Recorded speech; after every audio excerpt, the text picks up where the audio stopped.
यह कहानी गायब हीरा और अभियुक्त सीईओ की है। मुंबई के रत्ना ज्वेल्स कंपनी का सम्मेलन कक्ष भरा हुआ था, जहां पत्रकार और कैमरे फ्लैश कर रहे थे। मी देसाई, जो एक प्रतिष्ठित ज्वेलर हैं, एक कांच के केस के पास खड़े थे, जिसमें एक 50 कैरेट का नीला हीरा रखा हुआ था, जिसका मूल्य 50 करोड़ था। यह है स्यमंतक रत्न, जो समृद्धि और वैभव का प्रतीक है। मनिंदर देसाई ने घोषणा की। उनके पास खड़ा करण, जो कंपनी का सीईओ है, यह सब चुपचाप सुन रहा था, लेकिन उसका चेहरा गंभीर था। रात को विक्रम मी देसाई का छोटा भाई हीरे को बिना किसी को बताए एक प्राइवेट पार्टी में ले जाता है।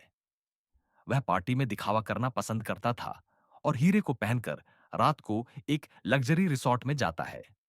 लेकिन उसी रात विक्रम की कार एक सुनसान सड़क पर पाई जाती है और वह गायब होता है। अगले दिन मीडिया में खबर आती है, रत्ना ज्वेल्स का 50 करोड़ का हीरा चोरी, सीईओ करण पर आरोप। मीटर देसाई दुखी और गुस्से में थे। तुम ही थे आखिरी बार जिसने हीरे को पकड़ा था, कहां है मेरा हीरा? वह करण से कहते हैं। करण जानता था कि वह निर्दोष है। अपनी बेगुनाही साबित करने के लिए वह खुद ही जांच शुरू करता है। वह सीसीटीवी फुटेज चेक करता है और पाता है कि विक्रम आखिरी बार अकेले कार में रात के समय चला था।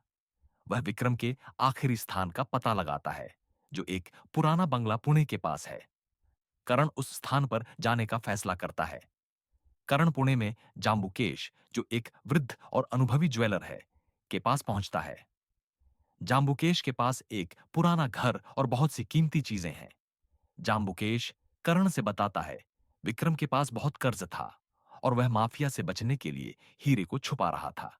वह रास्ते में घायल हो गया था और यहां आते हुए उसकी मौत हो गई, जाम्बुकेश कहता है। करण हीरे को वापस मीत देसाई के पास ले आता है। पुलिस ने असली दोषियों का पता लगाया, वह माफिया जिन्होंने विक्रम को मारा। मीत देसाई अपनी गलती समझते हुए करण से माफी मांगते हैं। करण, मैंने तुम पर शक किया था, लेकिन तुमने अपनी ईमानदारी साबित की, मिजाड़ देसाई कहते हैं। करण ने सिमंतक रत्न को वापस रखा और कहा, अब यह हीरा केवल समृद्धि का नहीं, बल्कि सत्य और न्याय का भी प्रतीक बन गया है। करण की प्रतिष्ठा फिर से बहाल हो गई और वह रत्ना ज्वेल्स को ईमानदारी के साथ आगे बढ़ाता है।